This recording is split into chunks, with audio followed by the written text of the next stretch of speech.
आप और हम भगवान की अविरल भक्ति को जैसे प्राप्त कर सकते हैं वैसे प्राप्त करें।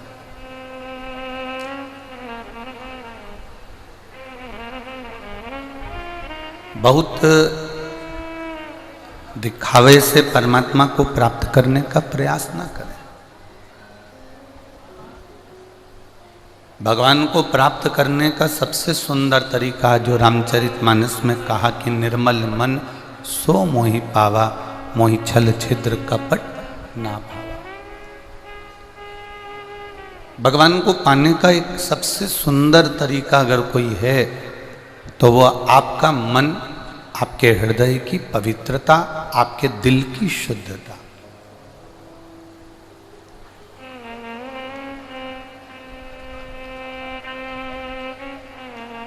साबुन लगा लेने से या शरीर पर साबुन मल लेने से शरीर का मेल साफ हो सकता है, पर मन का मेल साबुन से कभी साफ नहीं। मन के मेल को साफ करने का एक तरीका है कि हम भगवान की भक्ति में रमें और सत्संग के माध्यम से, भजन के माध्यम से, कीर्तन के माध्यम से अपने मन के मेल को हम समाप्त करें।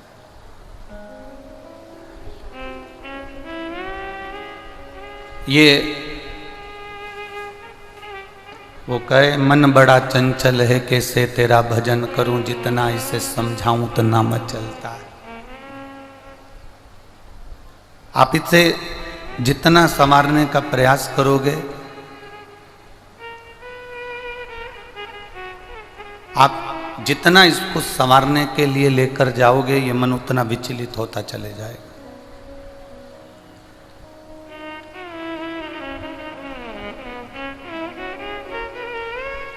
जो राम जी ने नियम धारण करा था, जो नियम भगवान कृष्ण ने धारण करा था, वो नियम आज भारत भूमि का ही नहीं, देश का ही नहीं, विदेश का व्यक्ति भी धारण कर रहा है। राम जी का एक नियम बड़ा भारी था।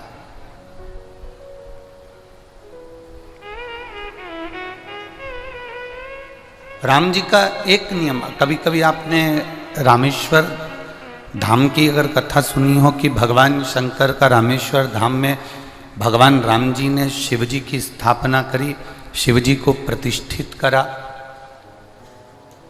कभी आपने सुना हो, अपन कहते हैं कि समुद्र पार करना था, इसलिए राम जी ने शंकर भगवान की पूजन करी, अर्चना करी। पर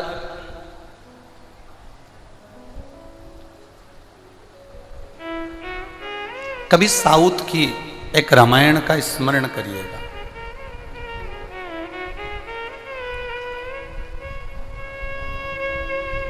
और साउथ की एक रामायण में, जिसके अंतर्गत कंबन रामायण के अंतर्गत वर्णन किया कि राम जी का एक नियम बड़ा भारी था कि जब तक वो शंकर जी को जल नहीं चढ़ाते थे तब तक वो मुख में जल नहीं लेते थे। यह राम जी का नियम था। शिव जी को जल चढ़ाए बिना मेरे राम जी जल पीते नहीं थे। शंकर जी को जल चढ़ाए बिना मेरे राघव जी जल पीते नहीं थे। उनका जो नियम था वो बड़ा भारी था। जब समुद्र के किनारे पहुंच गए, समुद्र के तट पर पहुंच गए, तब राम जी को प्यास लगी तो राम जी ने लक्ष्मण जी से कहा, लखन, ए लखन। लखन बोले, जी भैया, बहुत प्यास लग रही है, पर समुद्र के तट पर तो खारा ही खारा पानी है, और ये समुद्र के तट पर जो खारा पानी है मैं पीऊं तो पीऊं कैसे? जाओ कहीं से मीठा जल, निर्मल जल मेरे लिए लेकर आओ। लखनलाल जी गए, भगवान श्री लक्ष्मण जी शेषनाग अवतारी मेरे लखनलाल जी गए, जल लेकर आए और उन्होंने बालू रेत का शिवलिंग बनाकर उस पर जल चढ़ाया। तब मेरे राम जी ने जल को पिया, तब मेरे राम जी ने जल का आचमन करा। राम जी का एक नियम प्रबल था कि बिना जल चढ़ाए वो जल नहीं पीते थे, भगवान कृष्ण का एक नियम था, बिना जल चढ़ाए वो अपने द्वारका के सिंहासन पर नहीं बैठते थे। राजा विक्रमादित्य का एक नियम था, वो भगवान शंकर को जल चढ़ाए बिना अपने 32 सिंहासन पर नहीं बैठते थे। और राजा भोज का नियम था कि वो भगवान को जल चढ़ाए बिना अपनी सत्ता को ठीक तरह से एक निर्णायक के रूप में जब तक वो जल ना चढ़ाते थे तब तक निर्णय नहीं दिया करते थे। ऐसा जब तक जल ना चढ़ाया राम जी ने तब तक जल नहीं पिया। भगवान कृष्ण ने जब तक जल नहीं चढ़ाया तब तक द्वारका के सिंहासन पर बैठते नहीं थे। रुक्मणी जी ने पूछा, आज आप सिंहासन पर नहीं बैठे? भगवान कहते थे कि मेरा जल चढ़ाना रह गया है, मैं जल चढ़ाऊंगा, सिंहासन पर बैठूंगा। एक बार भगवान कृष्ण ने रुक्मणी जी से पूछ लिया था, सीता जी ने राम जी से पूछ लिया था कि तुम बिना जल के पानी नहीं पीते, तुम बिना जल के सिंहासन पर नहीं बैठते। विक्रमादित्य जी से भी पूछा गया कि आप बिना जल के अपने 32 सिंहासन पर नहीं बैठते, आखिर कारण क्या है? तो राम जी ने कहा कि जल चढ़ाकर जल पीता हूँ, उससे मेरी इंद्रियां प्रबल होती हैं। और भगवान कृष्ण कहते हैं जल चढ़ाकर सिंहासन पर इसलिए बैठता हूँ क्योंकि मुझसे कोई निर्णय गलत ना हो जाए और पूरे राष्ट्र का उत्थान हो जाए, इसलिए मैं सिंहासन पर जल चढ़ाकर बैठता हूँ। इससे जल की मूलता बड़ी है, इस जल की बड़ी प्रबलता है। आप अगर रोज भगवान शिव को जल चढ़ाने के लिए जा रहे हैं, भगवान शंकर के मंदिर में पहुंचकर जल समर्पित कर रहे हैं, तो उसमें आपको प्रसन्नता होना चाहिए कि मेरा निर्णय अब मेरे महादेव करते हैं, मेरी बुद्धि अब मेरे महादेव संभालते हैं, मेरा चित्त मेरे महादेव संभालते हैं। विनाश काले विपरीत बुद्धि। अब एक बार ये कथा पहले कह चुके हैं, तो वहां पर किसी ने प्रश्न लिखकर भेज दिया था पत्र पर कि रावण भी तो शंकर भगवान को जल चढ़ाता था, फिर उसकी बुद्धि विपरीत कैसे हो गई? ये प्रश्न आपके भीतर भी जागृत होना चाहिए। किसी और वाला गुरुजी जब देखो जब जल की महत्वता करते हैं कि जल राम जी ने चढ़ाया, जल कृष्ण जी ने चढ़ाया, जल विक्रमादित्य जी ने चढ़ाया, राजा भोज ने चढ़ाया, जल सबने चढ़ाया, भगवान नारायण ने चढ़ाया, माँ लक्ष्मी जी ने चढ़ाया, ब्रह्मा जी ने चढ़ाया, माता पार्वती ने जल चढ़ाया। तो ये एक प्रसंग आता है कि फिर रावण भी तो जल चढ़ाता था, उसकी बुद्धि विपरीत कैसे हो गई? उसकी बुद्धि कैसी विपरीत था? और अपन कहते भी हैं विनाश काले विपरीत बुद्धि। विनाश का जब समय होता है तो बुद्धि विपरीत हो जाती है। ये अपन कह रहे हैं, अपन बोलते हैं कि विनाश काले विपरीत। तो रावण क्या जल नहीं चढ़ाता था? रावण क्या जल समर्पित नहीं करता था? दो तरह का जल चढ़ाना होता है, बहुत ध्यान से सुनना।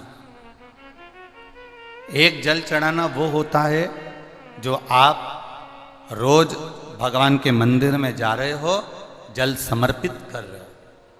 और दूसरा जल चढ़ाना वो होता है कि चार माताएं जब जल चढ़ाने जाती हैं तब अपना मन कर जाता है कि जल चढ़ा दो। चार लोग जा रही हैं तो अपन भी चलो, या कोई बीमार पड़ गया, कोई दुखी हो गया, कोई कष्ट में आ गया तो मंदिर याद आ गया।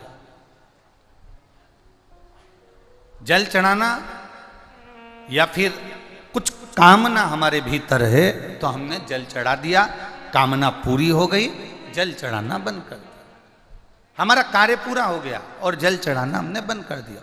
बस रावण इसी सोच का था।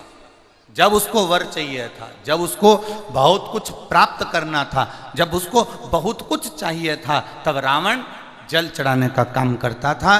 तब रावण भगवान की आराधना करता था। और जब रावण के पास में बहुत सारी विद्याएं एकत्रित हो गई, जब रावण के पास में बहुत सारा बल एकत्रित हो गया, जब रावण के पास में बहुत सारी विद्याएं एकत्रित हो गई, तब रावण जल चढ़ाना बंद कर देता था। फिर रावण को किसी ने अक्ल दी, फिर रावण को किसी ने बुद्धि दी कि वो इंद्र तो तुम्हारी सभा में आया ही नहीं। तब फिर जल चढ़ाना प्रारंभ कर दिया कि इंद्र मेरे अधीन हो जाए। फिर जल चढ़ाया, अग्निदेव मेरे अधीन हो जाए, वायुदेव मेरे अधीन हो जाए, ये जल नारायण मेरे अधीन हो जाए, ये देवता मेरे अधीन हो जाए, सारे ग्रह मेरे अधीन हो जाए। भगवान जल चढ़ाते हैं और भगवान शंकर से वर प्राप्त करते करते सबको अपने अधीन कर लेते हैं। तब अब रावण ने कई बार जल चढ़ाना बंद भी किया।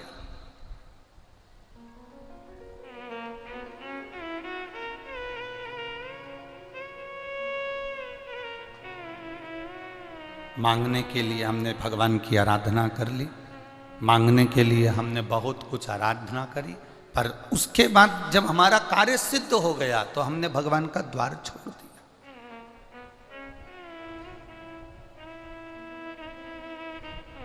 हमें रावण जैसी बुद्धि नहीं लाना है, हमें रावण जैसी विद्या नहीं चाहिए, हमें तो भगवान राम जैसी विद्या चाहिए, हमें भगवान कृष्ण जैसा बल चाहिए, हमें भगवान विक्रमादित्य जैसी बुद्धि चाहिए, हमें राजा भोज जैसी बुद्धि चाहिए, हमें रामकृष्ण परमहंस जैसी, नामदेव जी जैसी, तुकाराम जी जैसी, मीराबाई जैसी, नरसिंह मेहता जैसी, तुकाराम जी जैसी ऐसी बुद्धि हमारे भीतर चाहिए। हमें वो बुद्धि नहीं कि थोड़े दिन तक वो कार्य करा, थोड़े दिन के बाद में हमने बंद कर दिया। 3 महीने हम मंदिर गए, 3 महीने के बाद हमने बंद कर दिया। 4 महीने हम मंदिर गए, 4 महीने के बाद हमने बंद कर दिया। ऐसी विवेकता, ऐसी बुद्धि, ऐसा चित्त हमको नहीं चाहिए।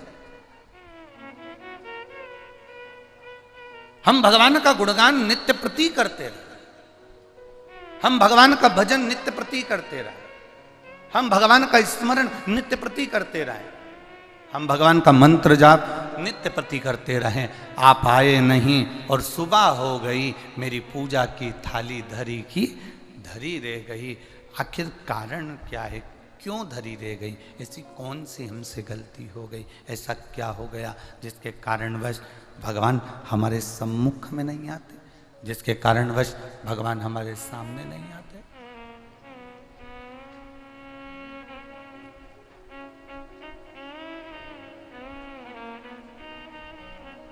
शंभु शरने पड़ी, मांगू घड़ी रे दुख काटो, दया करी ने दर्शन ओ। शंभु शरने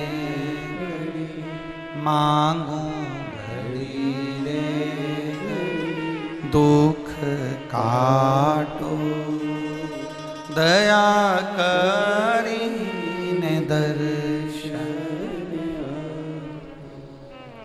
हम नित्य प्रति भगवान के दरवाजे जाएं, हम नित्य प्रति भगवान की चौखट पर जाएं, हम नित्य प्रति भगवान के द्वार पर पहुँचें, हम नित्य प्रति भगवान की शरणागति में पहुँचें, तो हमारी जीवन की एक आनंदता है।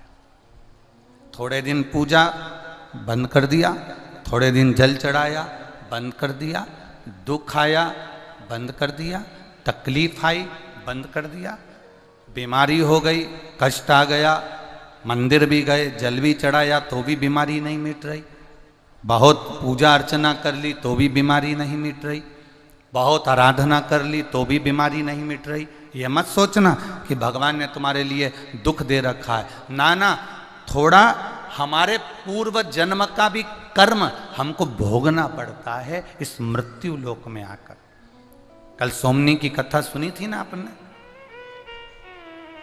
सोमनी की कथा कल अपन ने सुनी, जो ब्राह्मण के घर में जन्म लेने वाली बेटी थी, वो गलत संगत में पड़ गई थी और गलत संगत में पड़ी, उसको यौवन का एक आनंद था, तो बाद में जन्म लेने के बाद आँख से अंधी भी बनी और शरीर में कोढ़ भी हो गया, शरीर भी बेकार हो गया, अंधी भी हो गई, भटकती फिरी। ये हमारे पूर्व जन्म के कर्म हैं। कोई बड़ी बीमारी हो जाए, कोई बड़ा कष्ट आ जाए, कोई बड़ा बात हो जाए, समझना हमारे पूर्व जन्म के कर्म का भोग आज हम भोग रहे हैं। उस कर्म के भोग को हम जितना जितना भजन करेंगे, जितना जितना बाबा का स्मरण करेंगे, जितना जितना शिव की भक्ति करेंगे, जितना जितना भगवत भजन की ओर आगे बढ़ेंगे, उतना उतना हमारी कर्म की गति कटती चली जाएगी। हाँ, कोई तुमसे कह दे कि मेरे पास सजाना मैं ऐसी विद्या दे दूंगा, मेरे पास सजाना मैं ऐसी भभूति दे दूंगा, मेरे पास सजाना ऐसी बेल दे दूंगा जिससे तुम्हारा ये काम हो जाएगा, ये व्यर्थ की बात है। अपने कर्म का भोग अपने को भोगना है। हमने पहले भी कथा में कहा, छींक अगर हमें आ रही है हमें छींकना है, खांसी हमें चल रही है हमें खांसना है, भूख हमें लग रही है भोजन हमें करना है, प्यास हमें लग रही है पानी हमें पीना है, दर्द हमें हुआ है तो गोली हमें खाना है। उसी तरह अगर कष्ट हमको है तो भगवान का भजन भी हमें करना है जिससे यह कष्ट मिट जाए। उस प्रभु का नाम हमको जपना है जिससे हमारे जीवन का ये कष्ट, हमारे जीवन की ये तकलीफें, हमारे जीवन का ये दर्द हमारा स्वयं का समाप्त हो जाए। ये हमको करना, हमारे लिए।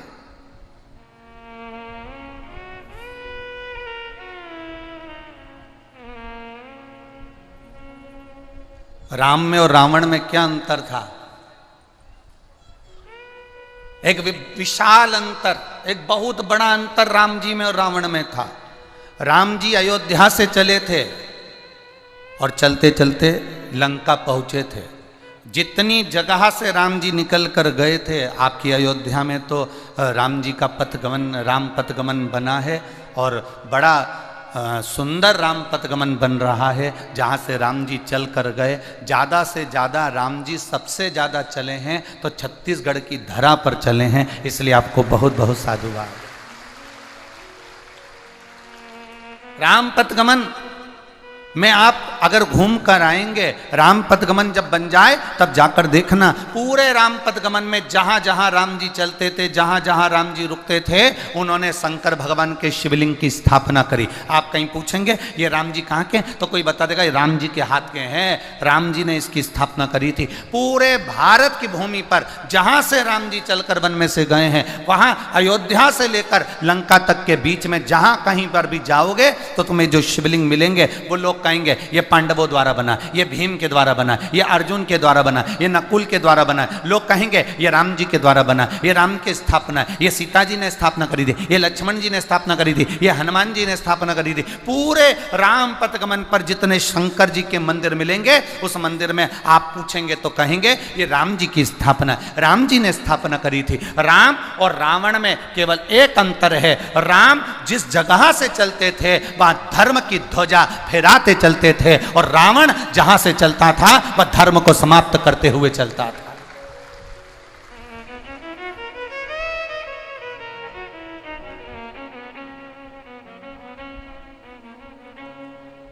क्या करा राम जी ने?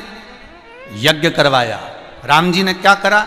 यज्ञ अनुष्ठान करवाया। रावण ने क्या करा? कोई यज्ञ कर रहा था तो उसमें रक्त का मटका डाल दिया।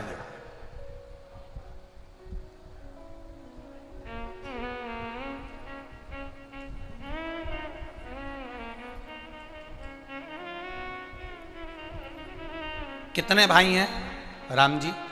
जम के बोलो जरा, जम के जरा बोलो।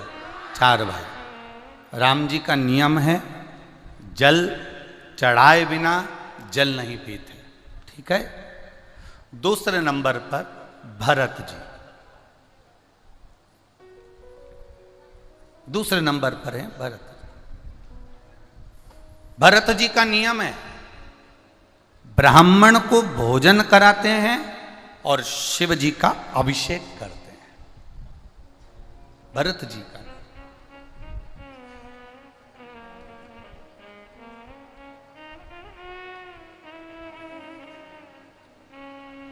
ये भरत जी का नियम।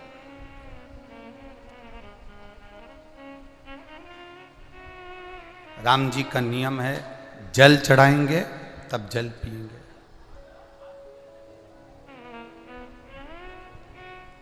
और भरत जी का नियम है ब्राह्मण को भोजन कराना, संत को भोजन कराना, गुरुजन को भोजन कराना, कोई आ गया अतिथि दरवाजे पर उसको भोजन कराना, और उसके बाद भगवान शिव की भक्ति में शंकर जी का अभिषेक करना।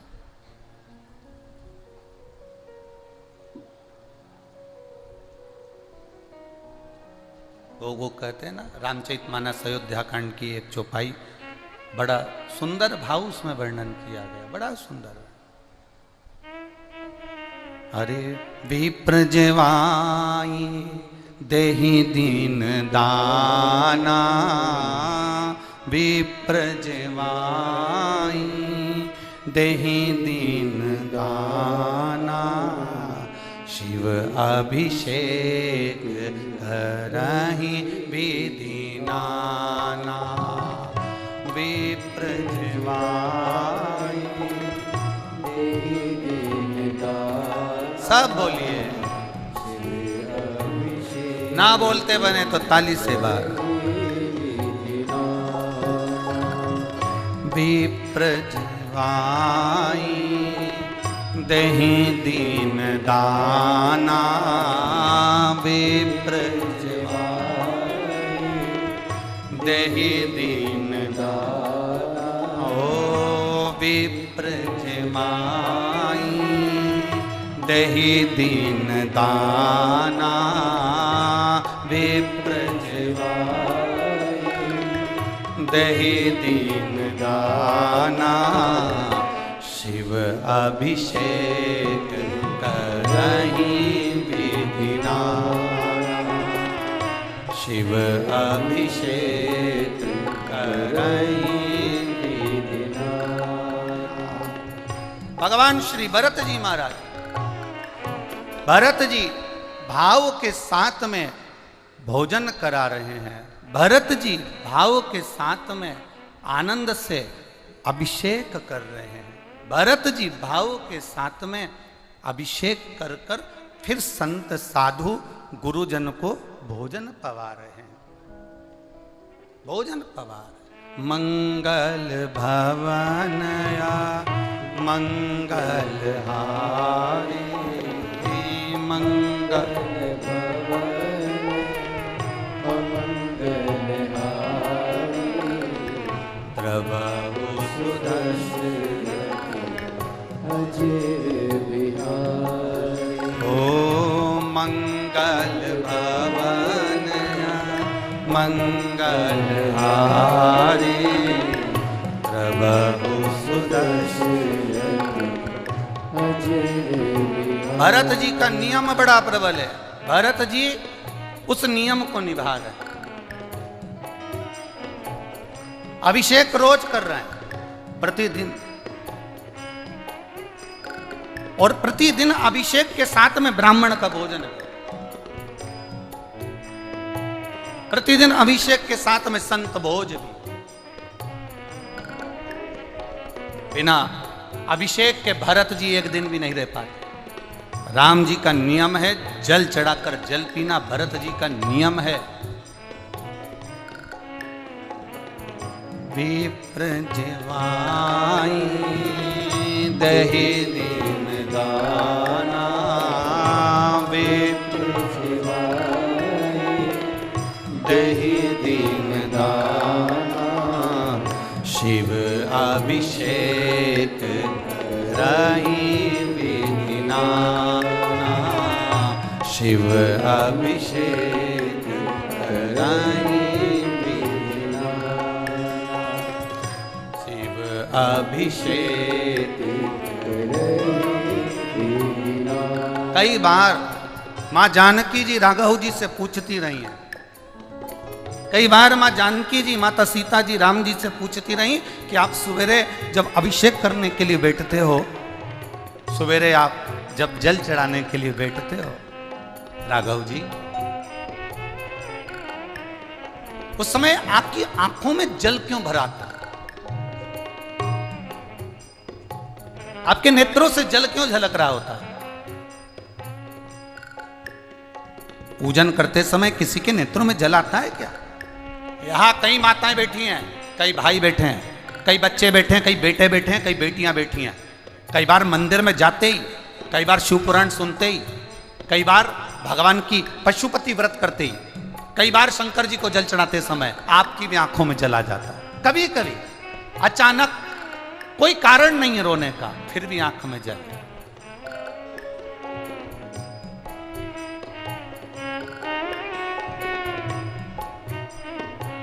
पूछा मां जानकी जी ने सेवा करते समय, स्मरण करते समय आपकी आंखों में ये जल किस लिए, क्यों? राम जी ने कहा जानकी जैसे मेरा नियम है, जैसे मेरा नियम है जल चढ़ाकर जल पीने का, ऐसे मेरे भाई का नियम है, भरत का। अभिषेक करता है, ब्राह्मण भोजन कराता है, संत का भोजन कराता है, जब तक किसी को भोजन ना करा देता तब तक वो कुछ लेता नहीं। मैं जल चढ़ाए बिना जल नहीं पीता। वो अभिषेक के बाद ब्राह्मण संत सदगुरु को भोजन कराए बगैर भोजन नहीं करता, कंदमूल फल नहीं खाता। तो आप रो क्यों रहे? आपकी आंखों में जल क्यों है? आपके नेत्रों में जल क्यों है? कई माताएं पूछती है, कई बार हमारी भी आंखों में जल आ जाता है गुरुजी। कई बार हम कथा सुनते सुनते रो लेते हैं गुरुजी। कई बार टीवी पर कथा सुनते सुनते हमारी आंख में आंसू आ जाता है गुरुजी। कभी मंदिर में अभिषेक करते करते आंसू आ जाते हैं, कभी जल चढ़ाते समय आंसू आ जाते हैं, कभी कभी पशुपति व्रत करते हुए आंसू आ जाते हैं गुरुजी। कारण क्या है? उसका एक कारण है, जरूर आपके पूर्वज, आपके पितर, आपको, आपके कुल देवता, आपके पितर, आपके पूर्वज, आपके गए हुए जीव आपको याद करते हैं और कहते हैं मेरे घर की बहू जल देकर हमको तार रही है, इसलिए यह कृपा हो रही। ये कृपा अपने आप, ये अपने आप।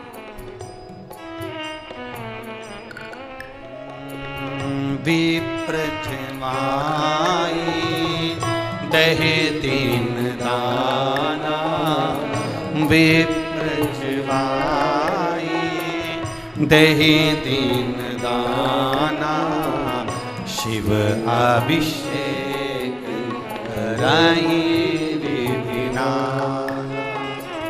शिव अभिषेक। श्री राम जय राम, जय जय राम, श्री राम। सब गाइए जय जय राम, श्री राम जय राम, जय जय राम।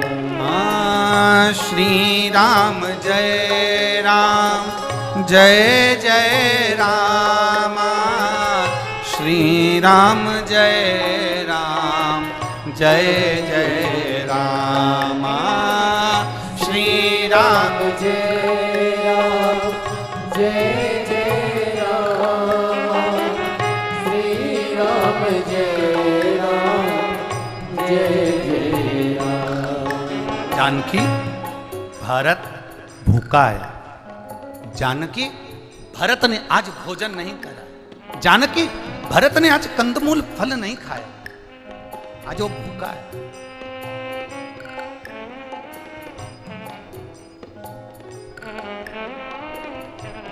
जानकी जी ने कहा राघव जी से, स्वामी आप जिन शंकर की पूजन कर रहे हो ना, उनको कहते हैं शंकर। शंकर का मतलब होता है सारा सुख देने वाले, सर्व सुख प्रदान करने वाले। काशी में उसको विश्वनाथ कहते हैं। विश्वनाथ का मतलब होता है दुनिया में कोई अनाथ नहीं है, क्योंकि बेटा हमारा विश्वनाथ है। तो आप चिंता मत करो, चिंता करेंगे विश्वनाथ। पेट भरने की जवाबदारी उनकी है, क्यों टेंशन लेना, छोड़ो उन पर। थोड़ी देर बाद राम जी मुस्कुराते हुए दिखते हैं। क्यों? अब भरत ने अभिषेक कर कर एक संत को भोजन करा दिया, अब मुझे तृप्ति हो, अब मुझे आनंद हो। ये नियम है, ये साधारण नियम नहीं। आप भी एक नियम लेकर बैठो कि मैं जल चढ़ाने रोज जाऊंगी। एक नियम लेकर बैठो कि एक चावल का दाना देवाधिदेव महादेव को जरूर चढ़ाऊंगी। एक नियम बना लो कि मैं एक बेलपत्र अगर नहीं होगी तो मंदिर की उठाकर मंदिर में ही चढ़ा दूंगी। एक नियम बना लो कि मैं रोज शंकर जी के मंदिर में झाड़ू लगाऊंगी। एक नियम बनाती हूँ मैं शंकर जी के मंदिर में सफाई करूंगी। एक नियम बनाती हूँ मंदिर में ज्यादा दिए रखे होंगे उनको उठाकर एक कोने में ले जाकर रखूंगी। एक नियम बनाती हूँ कि मंदिर में कहीं जाला लग रहा होगा तो उस मंदिर के जालों को समाप्त कर दूंगी, तो मेरी जिंदगी का जंजाल भी समाप्त हो जाएगा। एक नियम जो भरत जी भी बना लिए। विप्रजवाई दहि दीन दाना, विप्रजवाई दहि दीन दाना, शिव अभिषेक नहीं दीना, शिव अभिषेक मंगल भवन मंगल हारी, मंगल भवन मंगल हारी, प्रभु सुदर्शन अजर बिहारी, सुदर्शन अजर प्रभु सुदर्शन अजर बिहारी, प्रभु सुदर्शन अजर। अपने जीवन का एक संकल्प, एक नियम, एक व्रत अपनी जिंदगी में धारण कर लो। धारण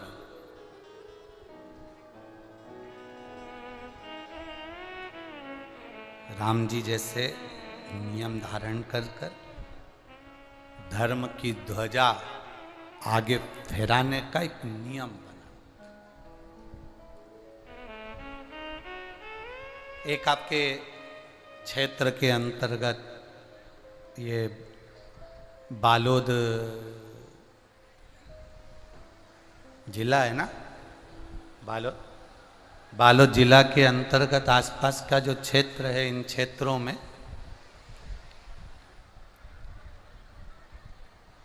एक बड़ी विडंबना सी है।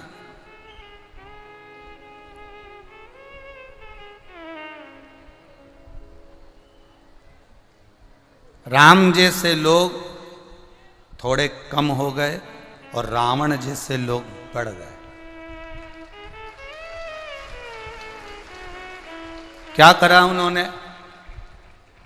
गणेश जी की पूजन क्यों कर रहे हो? देवी जी की पूजन क्यों कर रहे हो? शिव जी की पूजन क्यों कर रहे हो? क्या होगा इससे? क्या मिलेगा इससे? भगवान गणेश जी की पूजन कर कर क्या करोगे? देवी जी की पूजन कर कर क्या करोगे? आने वाले समय में ये तुमसे कहेंगे तुम्हारे बाप को भोजन देकर भी क्या करोगे? आने वाले समय में बड़ी विडंबना रहेगी।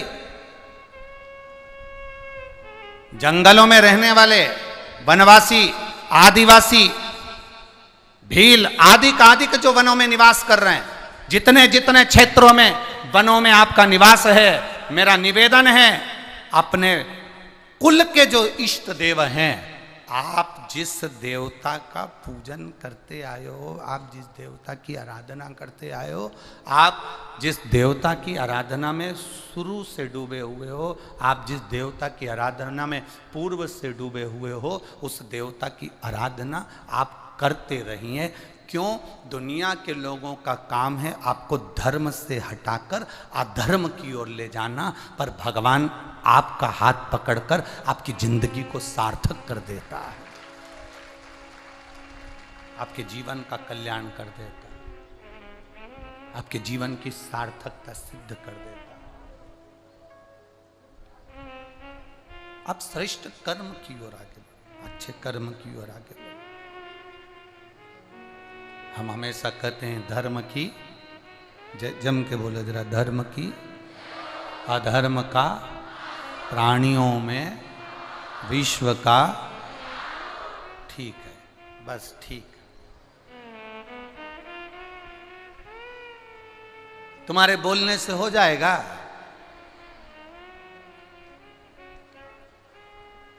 फिर करना क्या पड़ेगा? फिर से बोल लो, धर्म की अधर्म का, प्राणियों में विश्व का। हौरी जी बालोद वाली।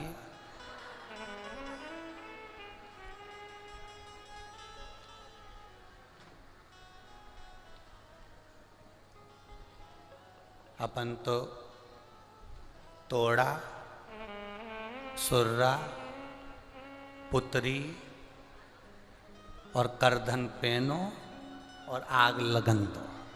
अपने कई कर।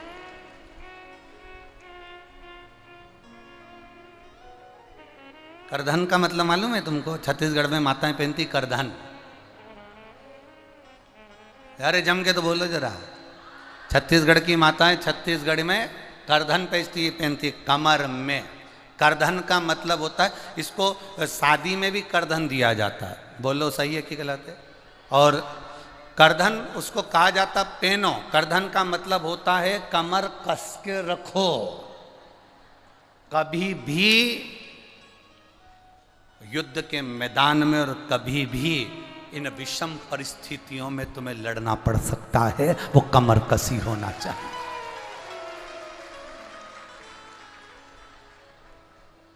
एक होता है तोड़ा,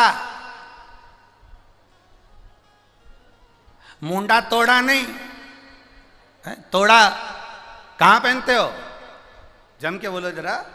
पांव के अंदर तोड़ा, ऐसा मोटा सा, बड़े आनंद के साथ में वो मोटा एक कड़ी जैसा होता है तोड़ा, जो छत्तीसगढ़ की माताएं अपने पांव में पहनती है।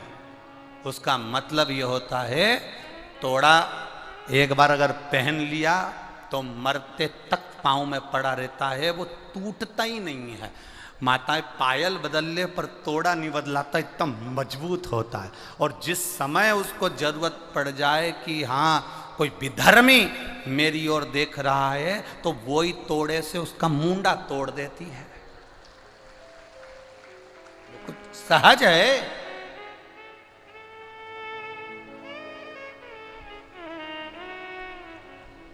फिर से बोलो, धर्म की अधर्म का, प्राणियों में विश्व का।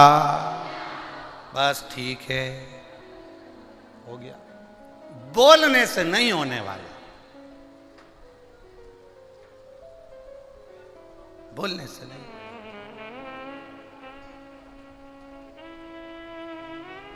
अब थोड़ा सा करके भी दिखाना है आपको, थोड़ा सा करके दिखाना है आपको। जिन जिन क्षेत्रों में कहा जाए कि गणेश जी की पूजन मत करो, जिन जिन क्षेत्रों में कहा जाए कि माता रानी की पूजन मत करो, जिन जिन क्षेत्रों में कहा जाए कि शंकर जी पे जल मत चढ़ाओ, बस अब तुम्हारी बारी है। अब तुम्हारे को क्या करना है, ये तुम्हारी जवाबदारी है।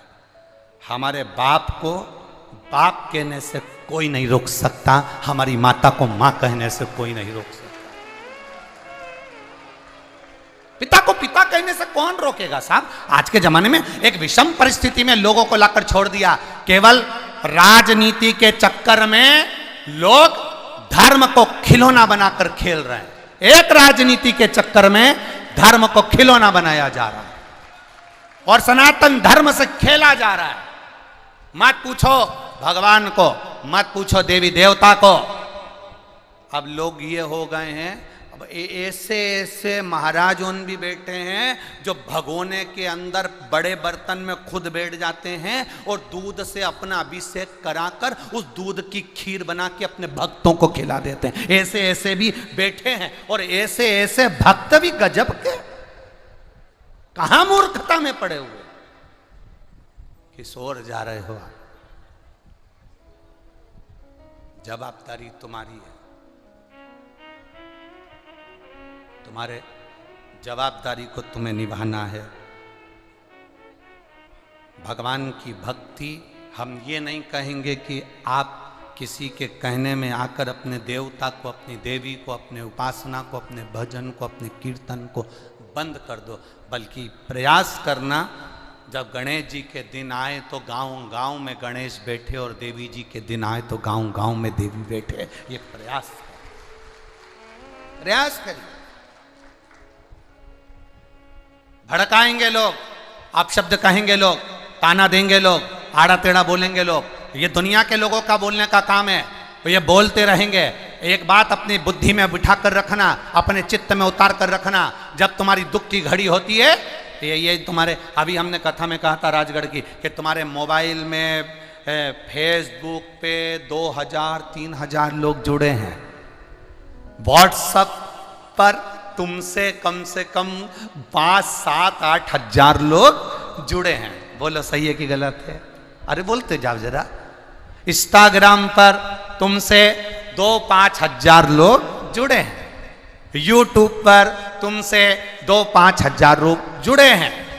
अब एक काम करो, तुम बीमार पड़कर हॉस्पिटल गए तो तुम्हारे मोबाइल पर जितने जुड़े थे उन सबको मैसेज कर दो कि मैं बीमार हूँ और तुम सब मुझे हॉस्पिटल में मिलने आओ, मुझे 500 रुपये की ज़रूरत है, जितने भी आओ मुझे 500 रुपये देकर जाना, मेरी बीमारी में खर्चा होगा। जितने जुड़े हैं ना, उसमें से 1-2 आ गए तो बहुत बड़ी बात है। तुम्हारे व्हाट्सएप से, यूट्यूब से, फेसबुक से जुड़े हुए तुम्हारे साथी तुम्हारे साथ नहीं खड़े होंगे, बल्कि तुम्हारी दुख की घड़ी में तुम्हारा पिता, तुम्हारी माँ, तुम्हारी पत्नी, तुम्हारा पति और तुम्हारे बच्चे खड़े होंगे। दुख की घड़ी में कितने खड़े हो जाते हैं? कौन खड़ा हुआ, कौन आया सामने? दुख की घड़ी में केवल तुम्हारा परिवार, तुम्हारे पिता, तुम्हारी माता, तुम्हारी पत्नी, तुम्हारे बच्चे, तुम्हारा पति, बस दुख की घड़ी में वो पूरे समय जूझते हैं। दिखाना है, ले गए, जांच कराना है, ले गए, कहीं कुछ कराना है, ले गए। वो दुख की घड़ी में जूझ रहे हैं, केवल जूझ रहे। ना हमने पत्नी को समय दिया, रिटर्न बढ़ाओ, रिटर्न, ए बाबू रिटर्न बढ़ाइए। ना हमने पत्नी को समय दिया, ना हमने बच्चों को समय दिया, ना हमने पति को समय दिया, ना हमने पिता को समय दिया, ना हमने अपनी माता को समय दिया। 24 घंटे मोबाइल पर मित्रों को, दोस्तों को समय दिया, और जिनको समय दिया उन्होंने तुमको समय नहीं दिया, और जिनको तुमने समय नहीं दिया उन्होंने अपना पूरा समय तुम्हारे दुख में लगा दिया, पूरा समय।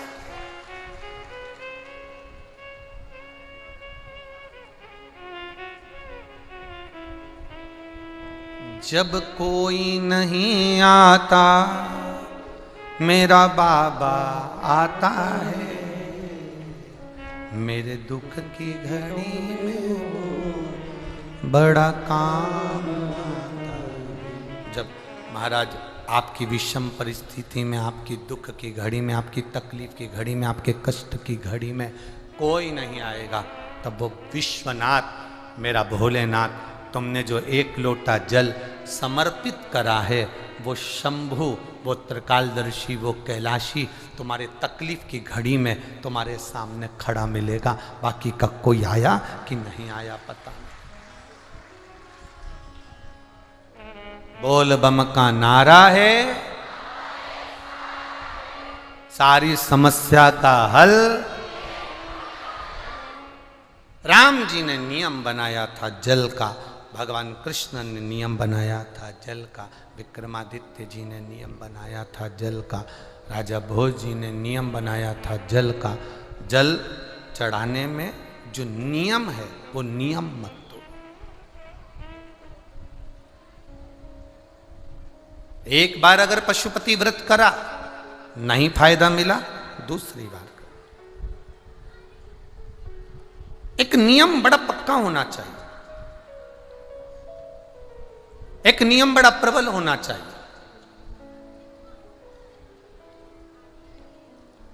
दो असुर हुए, दो राक्षस हुए, दो असुर हुए, और बड़े प्रबल असुर थे वो, बड़े प्रबल। उसमें से एक का नाम था बतापी और दूसरे का नाम था इलवल। उसको लोग अतापी भी कहते थे। एक बतापी था, एक अतापी था। अतापी का नाम इलवल था। बड़े प्रबल थे।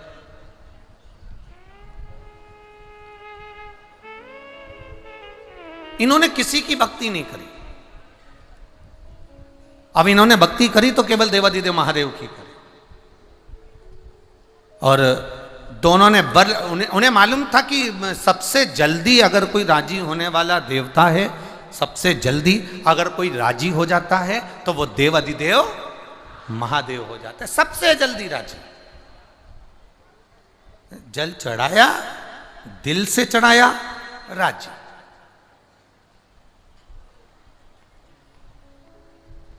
शिव मंदिर के सामने से निकलकर चले गए, मंदिर के अंदर भी नहीं गए, दिल से शिखर का दर्शन कर लिया और हाथ जोड़कर कह दिया, बाबा इस कार्य के लिए जा रही हूं, आप संभाल लेना बाबा, तेरे भरोसे हूं बाबा, बस तू संभाल लेना। तो संभाल। शिव महापुराण की कथा कर रही है। अपने जीवन की सार्थकता कुछ नियम हम हमारे जीवन के बना, कुछ हमारे जीवन के हम नियम बनाकर चले। एक बतापी और इलावल, ये दोनों असुर हैं, राक्षस हैं। इनकी प्रवृत्ति असुर।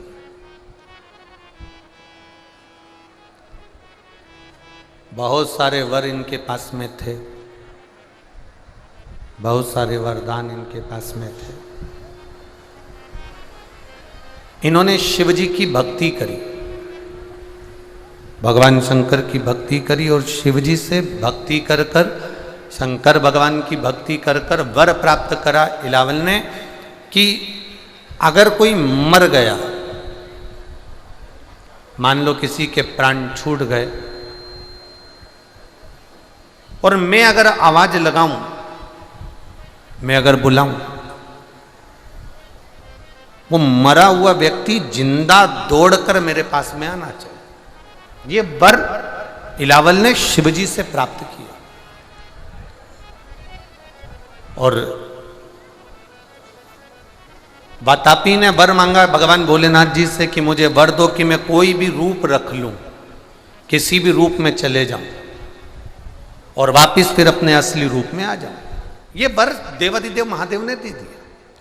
अभी आपको कहा था कि राम जी में और रावण में बहुत बड़ा अंतर है। राम जी यज्ञ करवाते हैं, अनुष्ठान करवाते हैं, पुण्य धर्म की ध्वजा को लेकर चलते हैं, और रावण का काम है कि जहां यज्ञ हो रहा है वहां पर रक्त का घड़ा भरकर उसमें डाल दो।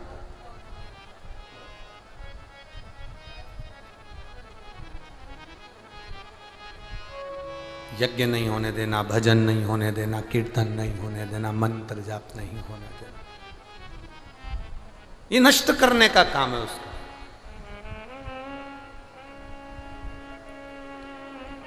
ये समाप्त करने का कार्य उसका।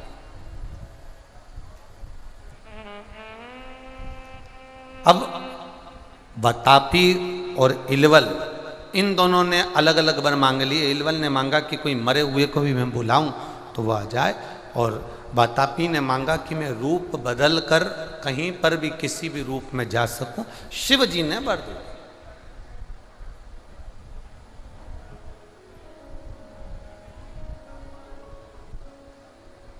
इतना वर प्राप्त करने के बाद इन दोनों ने एक काम चालू करा कि अब अपन मरने वाले तो है, क्योंकि मरे हुए को भी मैं जिंदा कर सकता हूं, बुलाऊंगा और उसको आना पड़ेगा। कोई एक उपाय धर्म को अगर नष्ट किया जाए तो असुरों का राज्य, राक्षसों का राज्य सदा के लिए रह सकता है। अगर धर्म नष्ट हुआ, मेरी माताओं से निवेदन, और जितने मेरे भाई यहाँ कथा में बैठे हैं और जितने आस्था चैनल पर कथा सुन रहे हैं और जितने फेसबुक यूट्यूब पर कथा श्रवण कर रहे हैं, उनसे एक निवेदन करना चाहूँगा। अपने घर से एक पानी का लोटा अपने घर से, घर का कोई भी सदस्य शंकर के मंदिर में, शिवालय में जाकर चढ़ाए और उस चढ़े हुए जल का थोड़ा सा भाग लेकर आकर अपने घर के पूरे भागों में छिड़के, और अगर बन सके तो जो पानी सब पीते हैं उसी जल में वो जल थोड़ा सा डाल दिया जाए, जिससे सबके अंदर वो जल पहुंचे, तो उसके जीवन की सिद्धता अपने आप आ जाती है। अपने जीवन की सिद्धता अपने आप आ जाती है।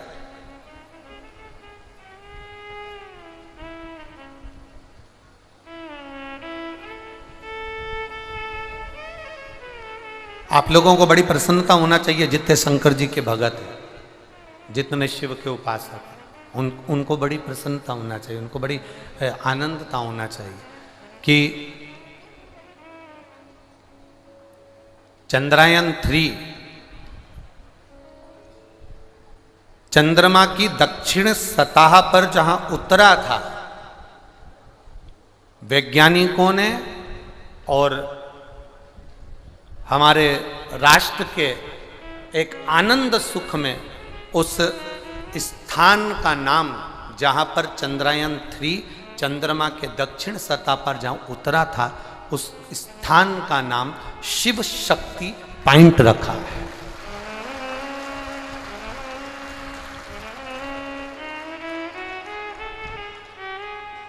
उस स्थान का नाम शिव शक्ति पॉइंट रखा है।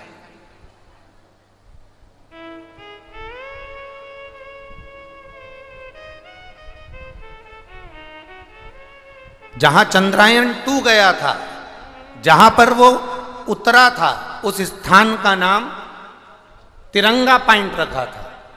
परंतु चंद्रयान-3 जहां उतरा तो वैज्ञानिकों ने जो कहा कि हमारे वेद और हमारे शास्त्र हमारे शिव तत्व को जानने वाला, शंकर की भक्ति क्या होती है, शिव के माध्यम से, वेदों से जो विज्ञान ने प्राप्त करा, उस विज्ञान ने जो वेदों से प्राप्त करा, वो प्राप्त करा हुआ पहला गया, चंद्रयान-2 नहीं पहुंचा, चंद्रयान-1 नहीं पहुंचा, पर चंद्रयान-3 बिल्कुल चंद्रमा की सतह पर पहुंचने का कारण कि कहीं शिव की कृपा, शंकर की भक्ति, हमारे वेद, हमारे शास्त्र, हमारी पुराणे, ये हमारे वेद कोई सहज नहीं है, हमारी पुराणे, हमारे शास्त्र कोई सहज नहीं है।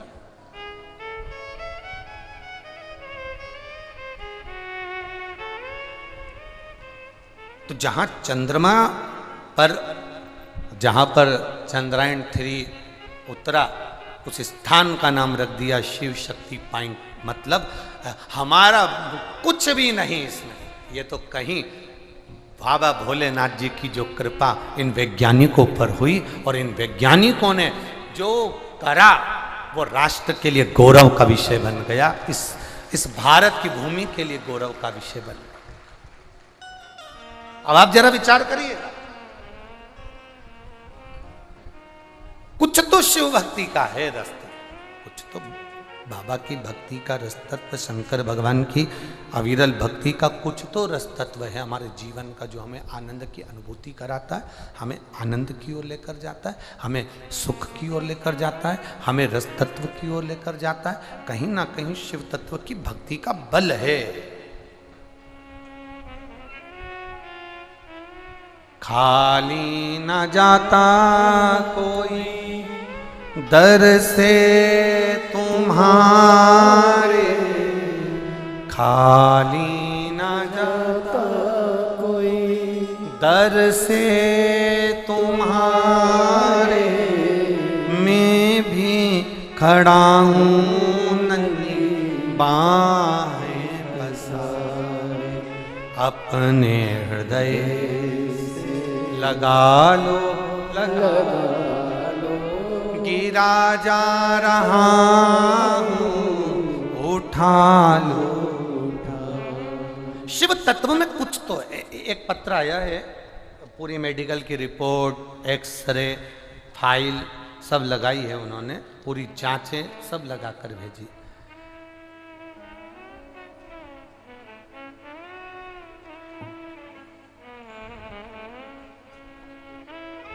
राम कुमार वर्मा, ग्राम करई, बदनास, पोस्ट बदनास लिखा है, जिला बेमेतरा, छत्तीसगढ़। बदनाए है कि बदनास है, जो भी हो, इन्होंने लिखा है और उनमें मोबाइल नंबर लिखा। कहीं बैठे हो तो हाथ हिला सकते हैं, कहीं बैठे हो तो हाथ हिला सकते हैं। राम कुमार वर्मा, ग्राम करई, जिला बेमेतरा, बेमेतरा ही है? बेमेतरा, ठीक है? हाँ, तुम समझ गए ना, बस ठीक है, बाकी की तो सब समझ जाएंगे। तो जिला बेमेतरा, छत्तीसगढ़। कहीं बैठे हो तो हाथ हिला सकते हैं, जहाँ कहीं भी बैठे हो अपना हाथ हिला सकते हैं। उन्होंने पत्र में लिखा है, गुरुदेव मेरी सारी मेडिकल की जांचें लगा रहा हूं। 2019 में मेरी तबीयत खराब हो गई, भारी बीमारी डॉक्टरों द्वारा बताई गई। करता क्या? सब जांचें आपके उस फाइल में लगाई गई हैं गुरुदेव। परिवार वाले भी टेंशन में, रोग ठीक होने का नाम नहीं ले रहा, करें तो करें क्या? तब हिम्मत करी, किसी ने कहा टीवी पर कथा आती है, आप सुना करो। हमने कथा सुनना चालू करी तो हमने, आप कहते हो शिव की कथा रोग से भी मुक्ति देती है और मन से भी भाव को शुद्ध कर देती है। हमने नियम बना लिया, जब तक मैं ठीक नहीं होऊंगा तब तक कथा नहीं छोड़ूंगा। बस गुरुदेव, हम कथा सुनने के लिए भाटापारा भी गए, अब जरा ध्यान देना, बीमारी ठीक नहीं हुई। रायपुर भी गए, गुड़हारी गए, कोकड़ी बालोद गए, बलौदा बाजार गए, भिलाई, महाराष्ट्र की अकोला, तिल्दा नेवरा, प्रयागराज, सीहोर, उज्जैन, ओमकारेश्वर, सब दूर हम बाबा की प्रार्थना किए और जहाँ जहाँ आपकी कथा हुई उस कथा में भी हम गए। और आखिरी में हम बाबा से कहे थे, जब तक हम कथा नहीं छोड़ेंगे, जब तक आप हमारी बीमारी ठीक नहीं कर दोगे। बाबा की ऐसी कृपा हुई गुरुदेव, अब हम बिल्कुल ठीक हैं। इसलिए बाबा को हम यहाँ नमन कर कर आज अपने पूरे परिवार के साथ यहाँ कथा श्रवण करने के लिए आए हैं। ये शिव तत्व है। बीमारी बड़ी थी, इसलिए हम वर्णन नहीं कर सकते। ये पूरी फाइल हम लगा कर भेज रहे हैं, जिसमें सारी जांचें, सारी रिपोर्टें, सारे एक्सरे, सारी फाइलें हम लगा रहे हैं। ये शिव तत्व है। ओ घड़ी,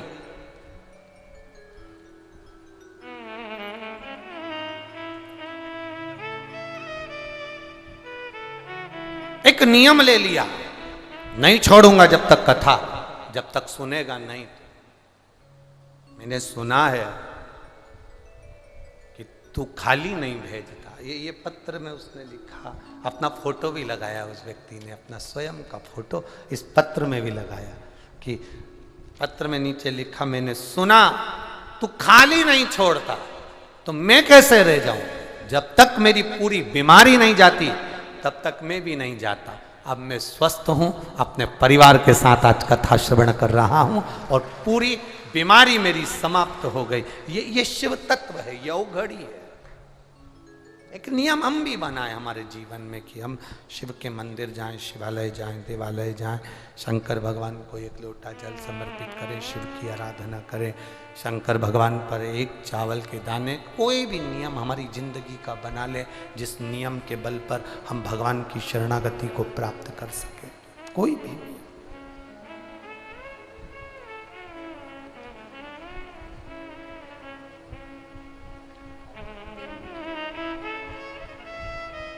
अब वर मिलने के बाद राक्षसों ने अपना उपद्रव मचाया, अपना उपद्रव। और जो उपद्रव मचाना प्रारंभ किया, सबसे पहले इन्होंने यज्ञ अनुष्ठान करने वाले संत ब्राह्मणों को नष्ट करने का विचार कर लिया। करा क्या? अपने भाई वतापी को, इलावल अपने भाई वतापी को बकरा बना देता था, क्योंकि उसने मांगा था कि मैं रूप रख सकता हूं, और बकरा बनाकर उसको काटकर उसके मांस को बनाता था और भोजन में बनाकर ब्राह्मण संतों को बुलाकर कहता था कि हमारे यहाँ भोजन करने आ जाओ। उनको नहीं मालूम था कि ये बकरे का मांस उस भोजन में मिला देता है और बकरे का मांस मिलाकर उनको भोजन करा देता है।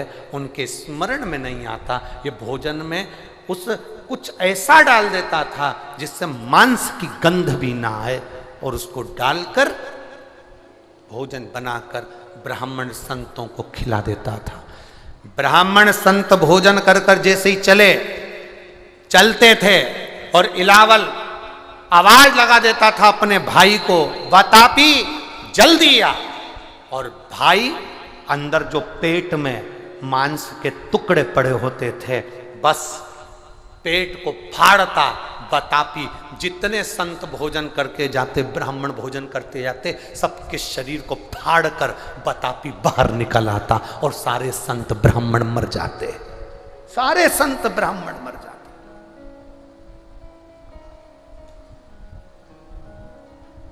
एक नियम बना लिया, ये बकरा बनता, भोजन बनता, उस भोजन के माध्यम से सबको भोजन माध्यम से खिलाकर सबके शरीर को फाड़ देता, आवाज लगा। हाहाकार मच गया, सब दूर, सब देवता शिव जी के पास में गए। ये इलावल और वतापी तो बड़े उपद्रवी काम कर रहे हैं, आज तक कोई असुर ने ऐसा काम नहीं करा। लोग लड़े तो सामने से लड़े, विधर्मी हुए तो सामने से हुए, पर खिलाकर नष्ट करना, आज के जमाने में भी बस वही काम हो रहा है। आज का जो समय है, ये भी इलावल और वतापी का समय चालू लगता है। लोग गलत गलत भोजन करा करा कर आपको इतना भ्रष्ट कर देंगे, इतना नष्ट कर देंगे कि आप धर्म की ओर नहीं जा सकते, सत्कर्म की ओर नहीं जा सकते। इतना विचित्र समय, इतना विचित्र।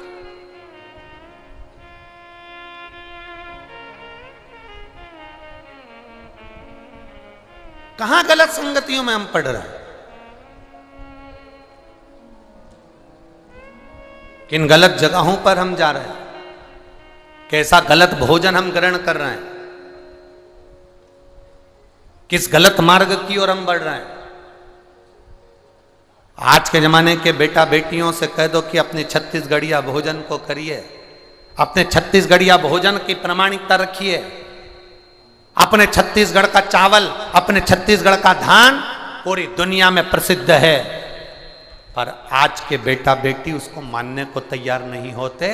वो तो जो बाहर से आता है ना, दूर के ढोल सुहावने, जो बाहर से आता है उसको देखकर खुश होते हैं। चाउमीन अच्छा लगता है, और वो एक और चीज होती है गोल गोल कुत्ता, कोत्ता कोत्ता,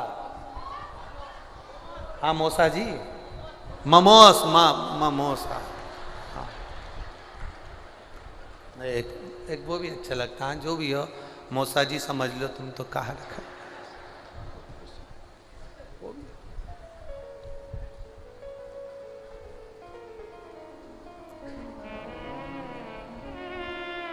नष्ट हो रहा भोजन, नष्ट हो रहा। और हम सोचें, शास्त्र कहता है जैसा खाया अन्न, जम के बोलो जरा, वैसा हो गया जैसा पियो पानी और जैसा पिया दूध वैसा बन गया बुध। बुद्धि काहे से बनती है? दूध से। भैंस का दूध पियोगे तो भैंस जैसे हो जाओगे।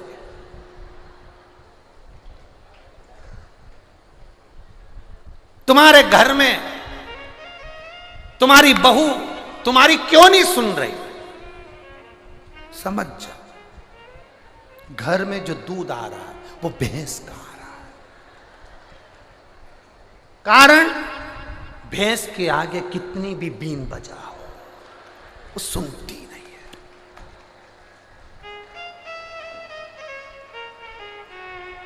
ये दूध का असर है। तुम्हारे छोरा छोरी तुम्हारे बेटा बेटी तुम्हारी नहीं सुन रहे, समझ जाओ। बोलो जम के, घर में भैंस का दूध आ रहा, तुम कितनी भी बीन बजाओ, छोरा मुझे कथा में छोड़िया, नहीं जाएगा। उधर मत जा, जाएगा। रोड पे अगर भैंस चल रही हो, तुम कितना भी हारन बजा के देखना, कितने भी हारन, वो आराम से दुमड़ी हिलाए उसकी पूंछ, और कितना भी हारन बजाओ ने धीरे से, भैंस ऐसी पलट के देखे जैसे नई नवेली बहू।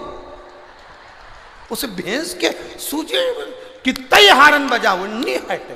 तुम ज्यादा बजाओगे वो ज्यादा खड़ी होके पूंछ हिलाती। तुमने और ज्यादा हारन बजाया तो 2 बार मुंडी हिलाती, एक बार इधर, पर नहीं हटती। भैंस भैंस होती। तो जैसा थैली का दूध पियोगे तो थैली हो जाओगे, बोतल का पियोगे तो बोतल। और वैसे भी बोतल बड़ी विचित्र हो गई है आज के जमाने में। जन्म से लेकर मरे तक बोतल निभ रही है। जन्म से लेकर पैदा हुए उसके बाद माँ ने जो हाथ में दूध की बोतल पकड़ाई, वो बोतल मरते दम तक नहीं छूटी। पहले थी बचपन में दूध की बोतल, धीरे धीरे बड़े हुए स्कूल गए तो पानी की बोतल, पानी की बोतल छूटी तो कॉलेज गए तो कोल्ड ड्रिंक की बोतल, कोल्ड ड्रिंक की बोतल खत्म हुई तो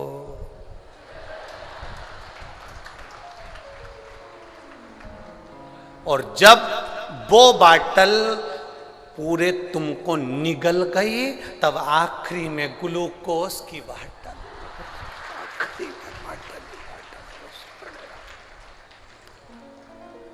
समाप्त।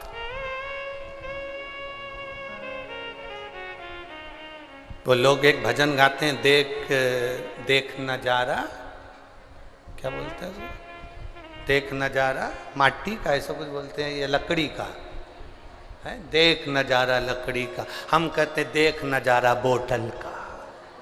ये बोतल का बचपन में माँ ने पकड़ाई थी हाथ में दूध की बोतल, जब से चालू हुई। और आजकल तो एक नया फैशन आ गया, माँ अपने बच्चे से इतना लाड़ी नहीं लड़ा पा रही है, बस बच्चों को संभालने के लिए एक माँ अलग से रख रखी है, वो उसको नहलाती खिलाती पिलाती सब। हमारा शिव पुराण वर्णन करता है, हमारा शास्त्र वर्णन करता है, शिव महापुराण वर्णन कर रहा है। महाराज रोटी 4 तरह की होती है। रोटी कितने तरह की होती है? जम के बोलो जरा, पीछे वाले भी बोलो, रोटी कितने तरह की?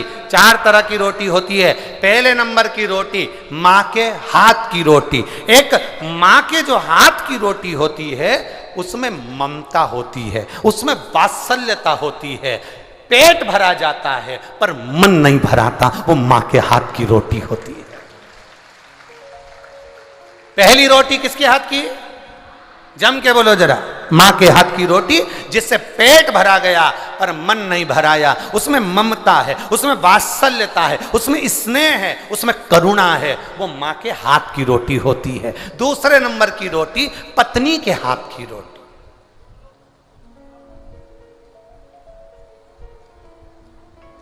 जिसमें समर्पण होता है, जिसमें अपनापन होता है। समर्पण है, अपनापन है, बस वो रोटी पेट भी भरती है, मन भी भरती है। ये दूसरे नंबर की रोटी पत्नी के हाथ की होती है, जो दिल से बनाकर तुम्हें दिल से खिलाती है, वो पत्नी के हाथ की। तीसरे नंबर पर बहू और बेटी के हाथ की रोटी। जब तक बेटी की शादी ना हो, बेटी के हाथ की रोटी, घर में बहू आ गई, बहू के हाथ की रोटी, ये तीसरे नंबर की रोटी है, ये कर्तव्य की रोटी होती है। हमें अपने कर्तव्य पर चलना सिखाती है, हमें अपने विचारों को एक बदलने की तरीका सिखाती है। बहू और बेटी के हाथ की रोटी ये तीसरे नंबर की रोटी है, जो हमारा पेट भी भरती है, मन भी भरती है। ये तीसरे नंबर की रोटी। पहले नंबर की माँ के हाथ की, दूसरे नंबर की पत्नी के हाथ की, तीसरे नंबर की बेटी और बहू के हाथ की, और चौथे नंबर की रोटी वो काम वाली, वो नौकरानी और जो बनाने वाली आती हैं उनके हाथ की रोटी। ना तो वो मन भरती है, ना स्वाद भरती है, ना वो पेट भरती है। भगवान से प्रार्थना करना, अगर ये 3 रोटी के बाद तुम्हारी चौथे नंबर की रोटी का नंबर आ जाए और तुम्हें दूसरे के हाथ की रोटी खाना पड़ रही हो, घर के लोग अगर रोटी देना बंद कर दें तो किसी गुरु के दरवाजे पर जाकर वहाँ की रोटी खाना, पर किसी के हाथ की मत खाना। चौथे नंबर की रोटी बनाकर रख दी, खाओ तो खाओ, पड़ी है, स्वाद है नहीं है मालूम नहीं, पेट भरा ना भरा मालूम नहीं। बनाया, टिफिन रख दूंगी, टिफिन बनाकर दे दूंगी, टिफिन रख जाऊंगी, बनाकर चली जाऊंगी। मेरे को दूसरे के घर जाना है, बनाने जाना है, उसका मन नहीं है रोटी बनाने का, तो भी वो रोटी बना रही है। केवल तुम्हारे पैसे के चक्कर में जो 2000, 5000, 10,000 महीना मिलना है, उसके लिए वो रोटी बनाने आ रही। अपने घर के बच्चों को छोड़कर, परिवार को छोड़कर, चित्त को छोड़कर, अपने विचारों को छोड़कर। एक विचारों से भोजन का एक सुख बढ़ता है, एक विचारों से एक भोजन का आनंद बढ़ता है। एक राजा अपने सिंहासन पर पहले बैठता था, बड़ा खुश होता था, सब न्याय अच्छे से करता था। आज राजा 15-20 दिन निकले, 15 दिन से राजा चिड़चिड़ कर रहा है, गुस्सा कर रहा है, क्रोध कर रहा है, अपशब्द बोल रहा है, ताने दे रहा है, गालियां दे रहा है, आड़ा टेढ़ा बोल रहा है। राजा अपशब्द सिंहासन पर बैठकर बोल रहा है। राजा ने अपने मंत्री को बुलाया, समझ में नहीं आ रहा, जरा मेरे को कोई ज्योतिष के पास ले चलो, किसी विद्वान ब्राह्मण के पास ले चलो, कोई ज्योतिष आचार्य के पास ले चलो। मुझे इतना चिड़चिड़ क्यों हो रहा हूं, मैं इतना गुस्सा क्यों कर रहा हूं, अपने सिंहासन पर बैठकर मैं गालियां क्यों दे रहा हूं, अपशब्द क्यों कह रहा हूं, समझ में नहीं आ रहा, मुझे चिड़चिड़ापन क्यों आ रहा है। मंत्री ने कहा कहीं जाने की जरूरत नहीं है, आप भोजन कर रहे हैं भरपेट, अच्छे से खाना खा रहे हैं, हाँ सारा काम अच्छा कर रहे हैं, हाँ फिर ये चिड़चिड़ापन क्यों आ रहा है। राजा ने रानी से पूछा, मंत्री ने रानी से पूछा, महारानी जी आपसे एक प्रश्न करना है। महारानी ने कहा क्या बात है, बोलिए। महारानी जी आपसे पूछना चाहता हूं, आप भोजन बना रही हैं। रानी ने कहा नहीं, मुझे टाइम नहीं मिलता, इसलिए मैंने भोजन बनाने के लिए एक दासी को रख लिया। दासी को रख लिया? हाँ। दासी भोजन बना रही है? हाँ। राजा भोजन दासी के हाथ का कर रहा है? हाँ।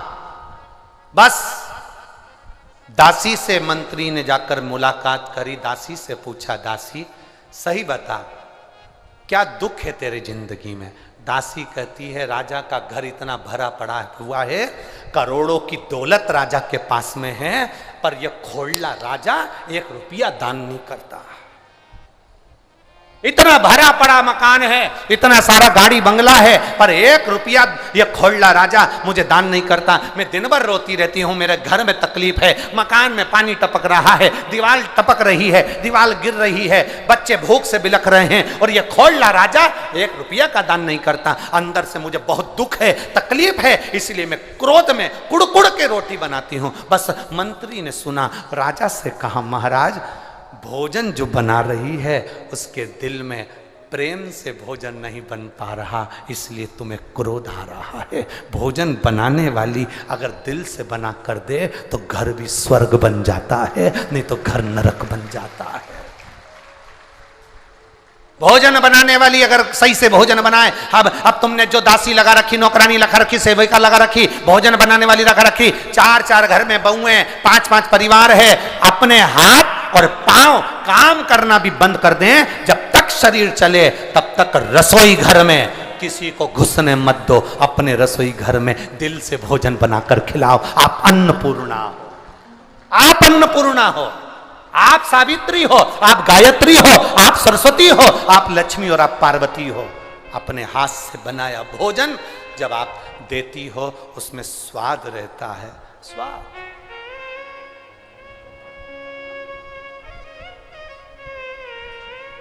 उस घर के भोजन में कभी स्वाद नहीं आएगा जिस घर के भोजन में एक बहू आती है, सब्जी काट कर चली जाती है, दूसरी बहू आती है, कढ़ाई में बघार कर चली जाती है, तीसरी बहू आती है, गैस बंद करके चली जाती है, चौथी बहू आती है, आटा उसन के चली जाती है, पांचवी बहू आती है, पति के लिए रोटी सेक के चली जाती है। उसकी घर की रोटी में कभी स्वाद नहीं आ सकता, क्योंकि उसमें एक बहू सोचती है मैं काय को इतना करूं, दूसरी बहू सोचती है मैं काय को इतना करूं, तीसरी बहू सोचती है मैं काय को इतना करूं, चौथी बहू सोचती है मैं काय को इतना करूं। तो पति जो भोजन करते हैं, घर में 4 लोग हैं, देवर जेठ परिवार सास ससुर, जो घर में लोग हैं उनको वो भोजन नहीं भाता है।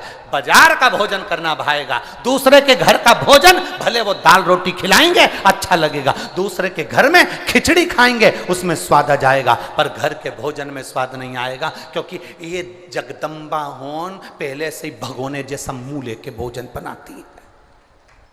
हमारी बात थोड़ा सा बुरा जरूर लगता है लोगों को, पर सत्य बात तो यही है, जितनी दवाई काम नहीं करती उतना इंजेक्शन करता है, उतना इंजेक्शन। बुरा जरूर लगेगा आपको हमारी बात का कि गुरुजी ऐसा बोले हैं, पर सत्यता है। घर में अगर भोजन बना रहे हो, जितनी देर तुम्हारा भोजन बने उतनी देर तुम अपने ना परिवार से बात करो फोन पर, ना मोबाइल पर, ना हेडफोन में। अगर जितनी देर भोजन बने उतनी देर तुम्हारे दिल में ऐसी प्रसन्नता होना चाहिए, मेरे घर के लोगों को मैं क्या बना कर खिला दूं कि मेरा घर खुश हो जाए। जब तुम्हारे भीतर खुशी होगी तो खाने वाले के भीतर खुशी होगी और आनंद की अनुभूति होगी। अब तुम तो भोजन बनाते बनाते भी हमारी तो जिंदगी बेकार,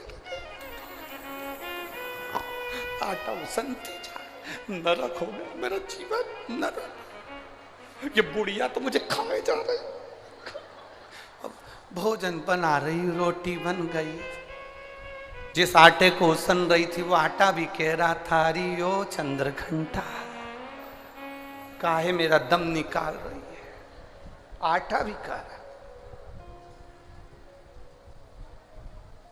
प्रेम से चलो प्रैक्टिकल करना, घर में पूरी सब्जी बनाकर खाना, घर में चावल दाल बनाकर खाना, और इस कथा के पंडाल के बाहर अगर कोई पूरी सब्जी भंडारे की मिल रही हो, कोई चावल दाल यहां बाहर भंडारे का मिल रहा, फ्री भंडारे की पूरी सब्जी, भंडारे का भोजन, भंडारे की कद्दू की सब्जी, काशी फल की सब्जी और इतनी मोटी मोटी पूड़ी, जब तुम अन्नकूट की और भंडारे की खाते हो उसमें नमक भी नहीं होता तो भी स्वाद आता है, क्योंकि भगवान के लिए प्रेम से बने, प्रेम से बने। कहां गया वात्सल, कहां गई करुणा? तो 4 रोटी पहले नंबर की, जम के बोलो, जितने बैठे हो पीछे तक, पहले मां के हाथ की, दूसरी पत्नी के हाथ की, तीसरी बेटी और बहू के हाथ की, और चौथी रोटी अगर तुम्हारे को खाने का समय आए कि अब कोई मुझे रोटी नहीं दे रहा है, काम वाली से बनवा लूं, कोई बनाने, तो तब किसी सदगुरु के पास जाना, किसी गुरु के दरवाजे जाना, उसके दरवाजे में बैठकर गुरु के भंडारे में जो भोजन बने वो थोड़ा सा खा लेना, तो पेट भी भरेगा और दिल भी भरेगा और परमात्मा भी मिलेगा। वो शरणागति,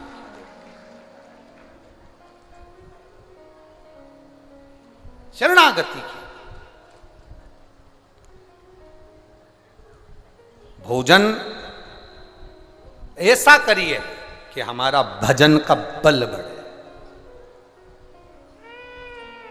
भोजन ऐसा करिए जो हमारे भजन का बल बढ़े।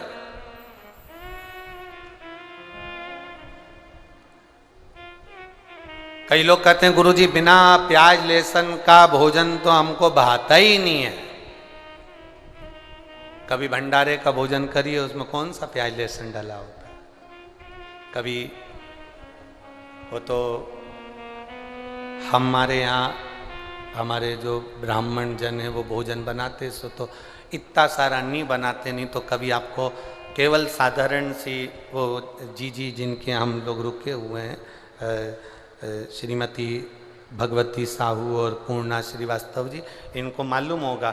ये लोग भोजन सेवा में बाहर रहे, तो जो हमारे रसोई घर में जो भोजन बनता है वो भोजन की थोड़ी सी प्रसादी इनके भी आनंद में आती होगी। हिस्से में आती कि नहीं आती? भगवती साहू जी और अन्नपूर्णा साहू श्रीवास्तव जी आती, थोड़ी थोड़ी हिस्से में आती है प्रसादी में। तो कभी मौका लगे भंडारे का प्रसाद, गुरु घर का प्रसाद, थोड़ा सा भी चावल की अगर खिचड़ी भी है वो भी हमारे मुख में जा रही है, तो वो अन्य होटल के स्वाद से हटकर परमात्मा की भक्ति के स्वाद की रहे। परमात्मा की भक्ति के स्वाद,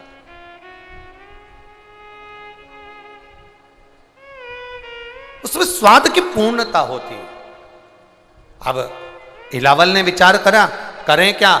देवता सब घबरा गए, भगवान शिव जी के पास में गए और भगवान देवाधिदेव महादेव से जाकर प्रार्थना करी और निवेदन करा, बाबा ये मरेंगे कैसे? ये बतापी और इलावल जो आड़ा टेढ़ा भोजन करा रहे हैं, गलत भोजन कराते हैं और भोजन कराकर लोगों को नष्ट कर रहा है।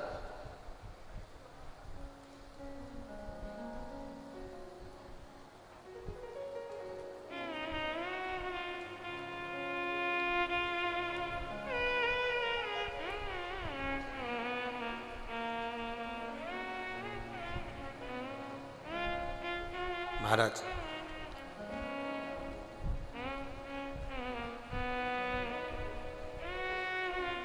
आज कोई कह रहा था, गुरुजी हमारे यहां पर शिवलिंग की प्राण प्रतिष्ठा है।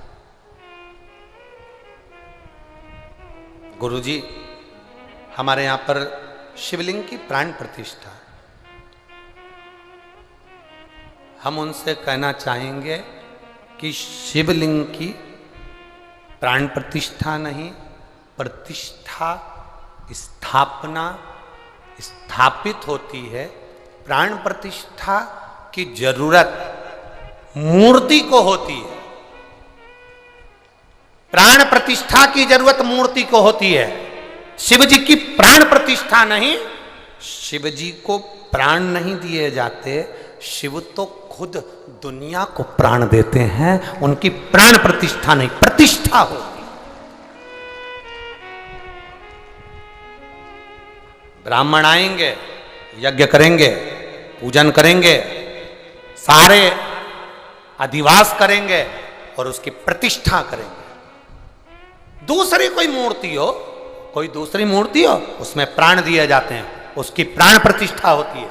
और शंकर भगवान का जो शिवलिंग हम स्थापित करते हैं उसको कहते हैं स्थापित करना, प्रतिष्ठित करना, स्थापित करना।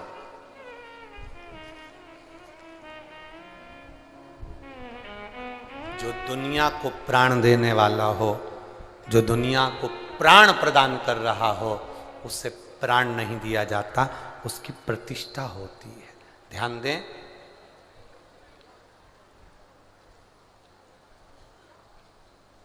एक होता है प्रतिष्ठित शिवलिंग। कौन सा शिवलिंग? जम के बोलो जरा। प्रतिष्ठित। आपके घर के आसपास में कहीं मंदिर है?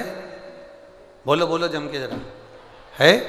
अपने घर के आसपास में जो मंदिर है, अपने घर के आसपास में जो ब्राह्मणों द्वारा, संतों द्वारा, साधुओं द्वारा, गुरुओं द्वारा, सन्यासियों द्वारा, तपस्वियों द्वारा, साधकों द्वारा, सती द्वारा, सावित्री द्वारा, किसी ब्राह्मण विद्वान द्वारा जिस मंदिर के अंदर स्थान पर जो शिवलिंग रखा जाता है उसको प्रतिष्ठित शिवलिंग कहते हैं। प्रतिष्ठित शिव,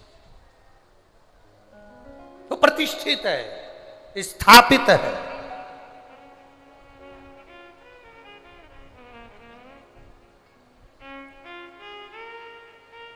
और फिर वर्णन किया, वो प्रतिष्ठित शिवलिंग की गणना में आ गए। दूसरे नंबर पर आता है स्वयंभू शिवलिंग। दूसरे नंबर पर कौन सा है? जम के बोलो जरा सा। स्वयंभू शिवलिंग। स्वयंभू शिवलिंग कैसा होता है? जो स्वयं अपने आप प्रकट हुआ, कोई वृक्ष की तनों में, कोई वन में, कोई स्थान पर, कोई गुफा में, कोई पर्वत पर, कोई नदी के तट पर, कोई स्थान पर प्रतिष्ठित, अर्थात जो अपने आप प्रकट हुआ, वो स्वयंभू शिवलिंग है। तीसरे नंबर पर आता है, तीसरे नंबर पर उपशिवलिंग। उपशिवलिंग से मतलब होता है जैसे 12 ज्योतिर्लिंग होते हैं, ऐसे ज्योतिर्लिंग के स्वरूप में वो स्वयं उसी ज्योतिर्लिंग के नजदीक में विराजमान होता है, उसे उपशिवलिंग कहते हैं। हमारे बीच में संत महाराज पधारे, एक बार जोरदार ताली बजाकर स्वागत कर। उसको उपशिवलिंग कहते हैं। ये तीसरे नंबर का। और चौथे नंबर का शिवलिंग है ज्योतिर्लिंग। तो पहले नंबर का स्थापित शिवलिंग, दूसरे नंबर का बोलते जाओ जम के स्वयं, तीसरे नंबर का उपशिवलिंग और चौथे नंबर का ज्योतिर्लिंग। अब समझिएगा, 1000 बार जल चढ़ाए अपने स्वयं के जो स्थापित शिवलिंग है उस पर जल चढ़ाएंगे तो 1000 बार जल चढ़ाने से जो फल मिलता है वो एक बार स्वयंभू शिवलिंग पर जल चढ़ाने से प्राप्त हो जाता है। जो स्वयंभू शिवलिंग पर 1000 बार जल चढ़ाने से फल मिलता है वो उप शिवलिंग पर एक बार जल चढ़ाने से प्राप्त हो जाता है। जो उप शिवलिंग पर 1000 बार जल चढ़ाने से फल मिलता है वो 12 ज्योतिर्लिंग में से एक ज्योतिर्लिंग पर जल चढ़ाने से प्राप्त हो जाता है। ये शिवलिंग की, ये शिवलिंग का।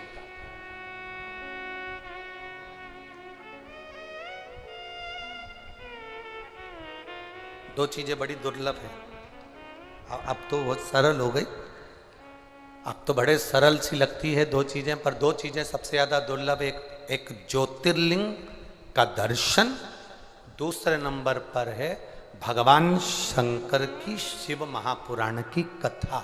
ये बड़ी दुर्लभ है, बड़ी कठिन से मिलती है। जो करवाने वाले हैं उनसे पूछो जरा, ये इतने यजमान कोई 25 हैं कि 10 हैं कि 20 हैं 15 हैं कि कितने, हमें तो नहीं मालूम, उतना स्मरण नहीं है हमको।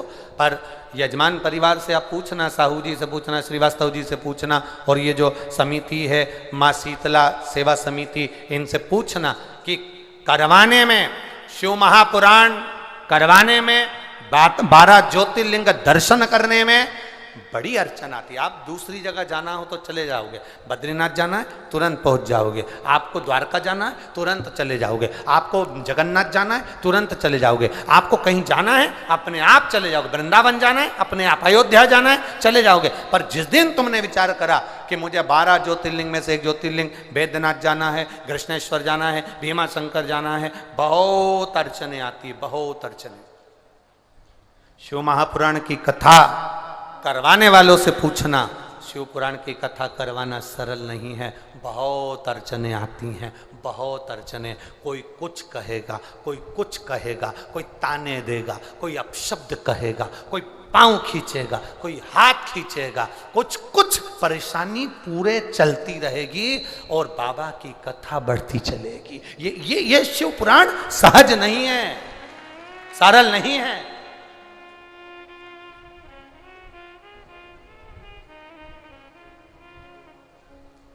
इसीलिए सहजता नहीं शिव पुराण महाराज। सहज नहीं।